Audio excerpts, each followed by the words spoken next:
મળ્યો।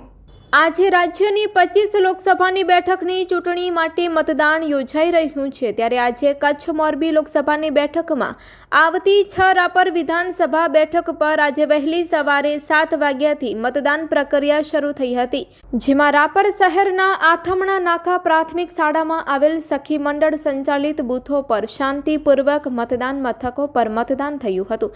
માજી ધારાસભ્ય સંતોકબેન આરેઠિયાએ તેમના પતિ બચ્ચુભાઈ આરેઠિયા સાથે સજોડે મતદાન કર્યું હતું। આ ઉપરાંત પૂર્વ પોલીસ અધિકારીઓ તથા અન્ય પોલીસ કર્મચારીઓએ ફરજની સાથે રાષ્ટ્રીય ધર્મ બજાવ્યો હતો। મતદાન મથકો પર શહેરના તમામ મથકો પર મતદાન પ્રક્રિયા શાંતિપૂર્ણ માહોલમાં થઈ રહી હતી।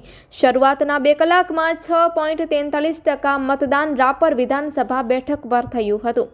વહેલી સવારથી ગરમીના માહોલમાં મતદારોમાં નિરાશા જોવા મળી હતી। રાપર બેઠકના મતદાન પ્રક્રિયા માટે જિલ્લા કલેક્ટર અમિત અરોરા, અધિક જિલ્લા કલેક્ટર મિતેશ પંડ્યા, મદદનીશ જિલ્લા ચૂંટણી અધિકારી મેહુલભાઈ દેસાઈના માર્ગદર્શન હેઠળ પ્રાંત અધિકારી બાલમુકુંદ સૂર્યવંશી તથા કાયદો અને વ્યવસ્થા જાળવવા માટે border range IG Chirag Kordia, પૂર્વ કચ્છ જિલ્લા પોલીસ વડા સાગર બાઘમારના માર્ગદર્શન હેઠળ ભચાઉ નાયબ પોલીસ અધિક્ષક Sagar Sambada, Rapar PI JB Bubadiya, CPI VK. Gadhvi, LCB PI NN. Chudasama તથા પોલીસ સીઆઈએસએફ હોમગાર્ડ જવાનો તથા મહિલા પોલીસ કર્મચારીઓએ ફરજ બજાવેલ।